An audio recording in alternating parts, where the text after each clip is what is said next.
right, listeners, for a special interview, we're going to talk about something that we just talked about, coffee, so popular here in South Korea.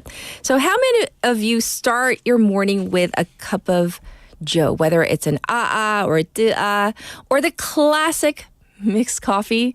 Well, this quintessential step in your morning routine might be doing you more than just getting you ready to face the day ahead. It could be boosting your heart health. Really? Well, let's find out more about this new research that seems to say that moderate caffeine intake is linked to a lower risk of some serious conditions. So let's find out with Dr. John Higgins. He is a professor of medicine at the McGovern Medical School and sports cardiologist at the University of Texas, Houston. Let's see what he has to say. Hi, Dr. Higgins. How are you? Oh, Dr. good, Higgins. Catherine. How are you doing today? Great. So first of all, I have so many questions, but first up, how does caffeine in coffee and also tea help protect against things like heart disease or even type 2 diabetes and stroke, looking at the findings of this study? A little bit. So this study, what they looked at, Catherine, was about middle-aged group of people around 40 to 70. Yes. And a large group, almost 200,000 people. And they followed them for about 12 years. Mm-hmm. And none of them had diabetes, heart attacks, or strokes at the start of the study. And then they kind of followed them. And some of them... Yes, doctor? Just drank water. Some drank... When they looked at the findings after the end of the time, Catherine, the ones that drank coffee and tea seemed to have the lowest rates of the development of diabetes, heart attacks, and strokes. And with the coffee, it was about 50%, and with tea, a close second, 40%. So it looks like coffee may be quite heart healthy. So I do want to point out this was an observational study, meaning they didn't bring in people into like a setting, but they were observing for over 12 years, correct? Yes. So, it's a reasonably good study. I mean, the power of the study was, it was very large. Yes. It wasn't a small study.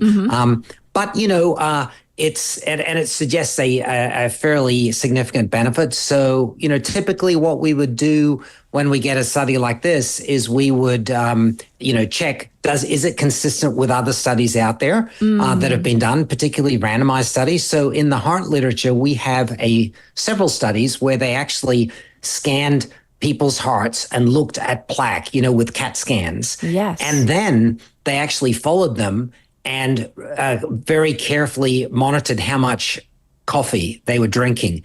And they actually found over time, people that were drinking around 3 to 5 cups of coffee per day actually reduced their plaque and calcium in the heart, as well as they had less events. So this study is consistent, certainly, with some of those other randomized studies. And I think down the line, of course, doing a randomized study of this concept will help to clarify, the degree of the effect. And that's where, we would have to sort of have some people drinking regular coffee, maybe have some people drinking decaf coffee, that didn't have the caffeine in, some people drinking something that kind of tastes like maybe a coffee flavor, but doesn't have any of the antioxidants of coffee, and kind of, comparing them and doing it randomly, assigning it randomly. So and following the people. Yes. But for now, it is, Catherine, it is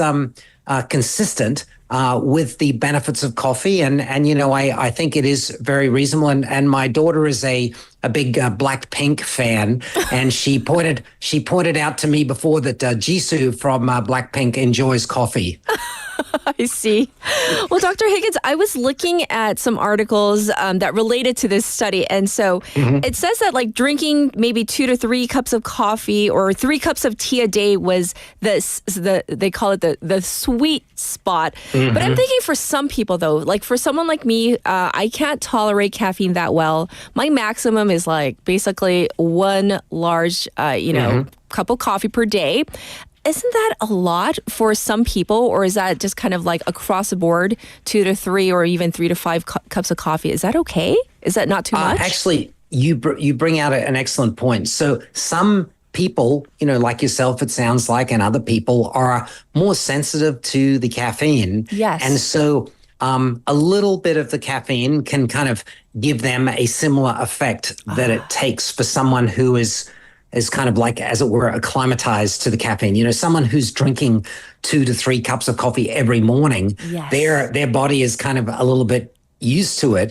So certainly we would say, keep doing what you're doing. It looks like it's like a U-shaped curve. That is, the people that were drinking 0 coffee versus the people that were drinking a lot of coffee, they tended to have the higher rates of problems. But someone having, 1, 2, 3, some individuals a little bit more, but I would say for most people, 2 plus or minus 1 cup of coffee. So that 1 to 3 looks like it's the sweet spot. And also, Katherine, different coffees have different amounts of caffeine. You can get a cup of coffee, a single cup that has, 200 or 300 milligrams of caffeine in it, especially if it's kind of like the way it's brewed versus a regular kind of cup that, you would get in a restaurant, just regular coffee, which tends to be probably closer to, 80 to 100 milligrams of caffeine. So that varies as well. And then, of course, we do want to mention tea. Yes. Some people, I know in different parts of Asia, tea is more popular. And tea does have caffeine type substances in it as well, as well as has some of those other beneficial things. So we if you don't like coffee, you grew up on tea, that's totally okay. It looks like the benefit is fairly similar, and that's also consistent with what we've seen in the literature. In other words, Katherine, it's the caffeine as well as the coffee and tea are packed with all of these polyphenols, these antioxidants, and together it looks like they help relax the blood vessels, relax the heart, and also, reduce the plaque buildup and reduce the stress, as well as people that generally drink coffee and tea tend to, it helps them burn calories. So they tend to be, less overweight. They develop diabetes. They tend to exercise more. They're sort of more up and about than people that are non-drinkers of tea and coffee. Sure. I do want to ask you this, because I was reading up on this. I have my notes in front of me. In terms of the tea, is it not only green or black tea? It's not just all kinds of tea, though, right? Right. It looks like that green and black tea seem to have the highest amounts of some of these antioxidants, the catechins, epicatechins. So those look like those are the probably the best. The green, and they're pretty similar, the green and the black tea, or sometimes people call it red tea. In China, I think they call it red tea. So those look like they're the best. And the other important thing, and this applies to both tea and coffee, Katherine, is, you don't want to get your tea and, your boba tea and then with whipped cream on top, or your with all the coffee. sugars.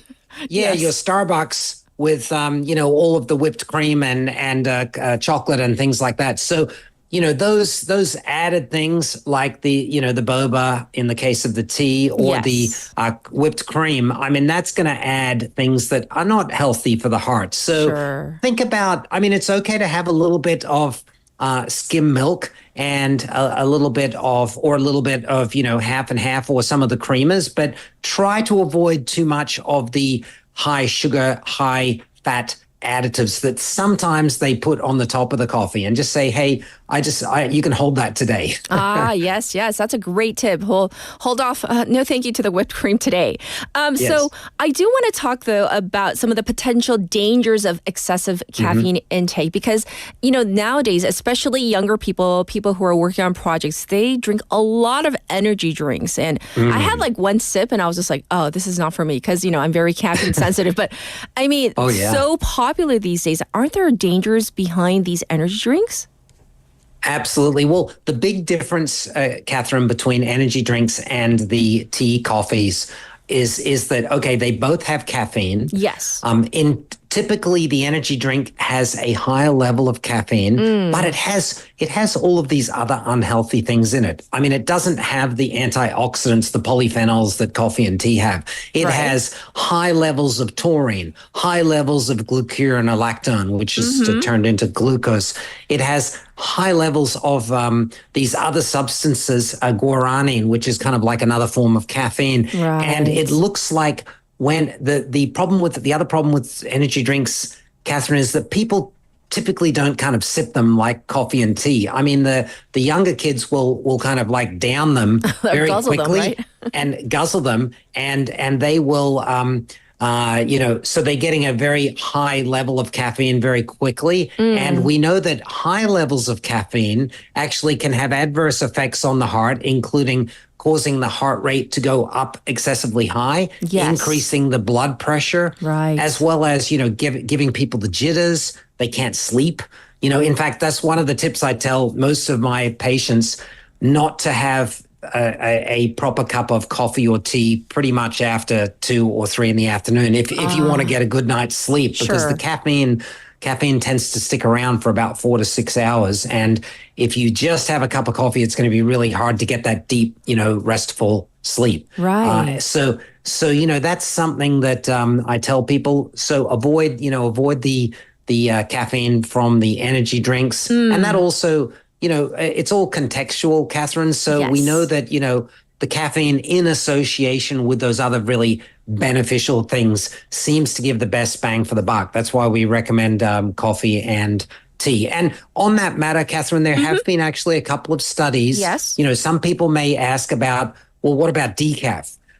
The evidence that we have so far is that decaf is unfortunately not as good as the regular coffee. And one of the studies that they actually looked at this, they found that a lot of the coffee beans that they use to make the decaf tend to be kind of older.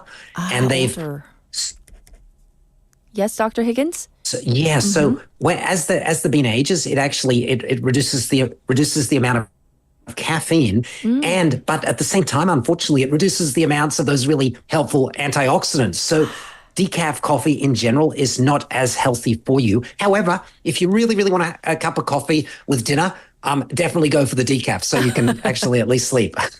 Right. So while we were on the topic of like teenagers, we have a question from one of our listeners, 2969 Waiver, who says, these days I see teenagers and even, younger who they always have some sort of like coffee drink in their hand. Is it okay for younger adolescents or teenagers to be drinking coffee? What's an appropriate age to maybe have their first coffee or coffee-infused drink? What do you say, Dr. Higgins? Okay. Well, over here in the U.S., the American Academy of Pediatrics, they recommend 12 and under, 0 caffeine. For the teens, 13 to or 14 to 18. Yes. They recommend it's okay, but a limit of 100 milligrams. So basically one cup of coffee or tea. And then for adults over here, regular adults, the recommendation is somewhere between 200 and 400 milligrams, with the exception, of course, of people that have caffeine sensitivity, people that have heart disease, or other medical conditions, people that are taking other stimulants like ADD, for ADD, someone may be taking some stimulants for attention deficit disorder. And then finally, pregnant women. In that case, less is best. So, 0 just like alcohol, zero caffeine and zero alcohol should be the standard for pregnancy. Yes, yes. We've talked about some of the upsides, but in other studies, and I'm sure you're knowledgeable, but maybe you can address this question.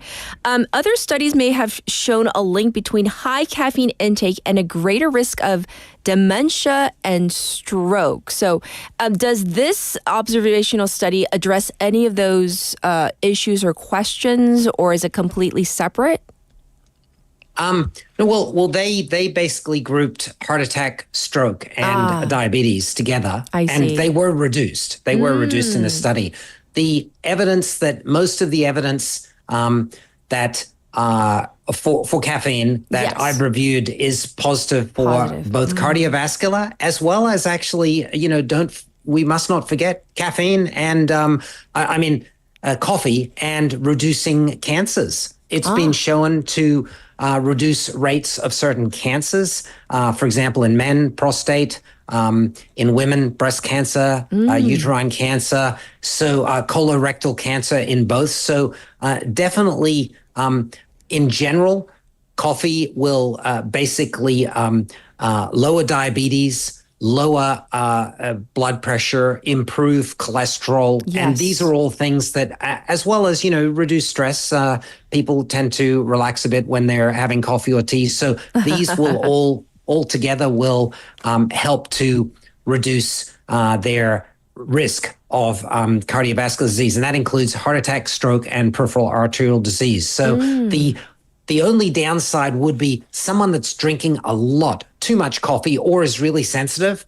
In that person, they actually might be raising their blood pressure from either the excess caffeine, or they're really sensitive to the caffeine and their blood pressure is going up. And we know that high blood pressure is an independent risk factor for stroke. So certainly, someone, and we've seen that particularly with the energy drinks, people who are drinking energy drinks regularly, they have been shown to be associated with higher blood pressure. But in general, most people that are consuming coffee do not have that, or tea will not have that effect unless they're either doing it to excess or they're very sensitive and they're kind of, just drinking. Like, for example, if you drank probably 3 cups of coffee in a morning, I wouldn't be surprised if we noted that your blood pressure went up, because I think you sound like you may be more sensitive to caffeine and its effects than someone else that is, drinking 3 cups a day and that they've been doing it for years.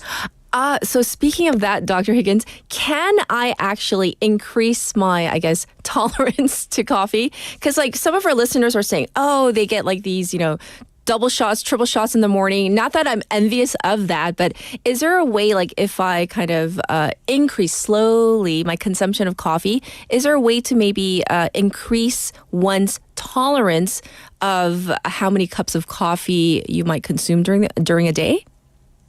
It is possible, yes. There have been some studies where people started off low and gradually, but some people can't do it. Other people can. They can actually, for example, increasing the amount of coffee from maybe 1 cup to 1.5 cups for a period of months, and then increasing it, spreading it out a bit. I would say spread it out. So, for example, having one early in the morning, and then. Most of the time, the caffeine should have dropped to a relatively low level by about 4 hours after that. So if you had a cup at 6, then at 10 o'clock, you could have another cup. So spacing it out a little bit, that's another way around it rather than, just going pound, pound, pound, in the morning. Yes. But some people may find that they get a big cup of Joe in the morning and they just sip it slowly through the whole morning. So it's up to you to see what you want to do. Another option is, of course, to mix and match. So, have a cup of coffee in the morning and then maybe have a cup of tea at lunch because they are actually, it's theobromine and it's slightly different, the type of caffeine that is in tea than regular coffee. So you might be able to tolerate that better, having a little bit of tea and coffee and while you're still getting that added benefit. Yes. Thank you so much for going over all the ins and outs of this study to help us understand this more and better. Thank you, Dr. Higgins. Thank you very much for having me today, Catherine. And I, I always like to say everything in moderation, and always remember this is all part of a healthy lifestyle. So getting enough sleep, exercising, making healthy choices, and getting up and exercising. Yes. Maybe like my daughter, dancing to a couple of those Blackpink songs each day. Yes. And she's hoping that they will come on tour next year because she'd really like to see them. Indeed, quite popular. But thank you so much for all this great advice. Take care, Dr. Higgins. Bye. Okay, thank you, Catherine. Bye.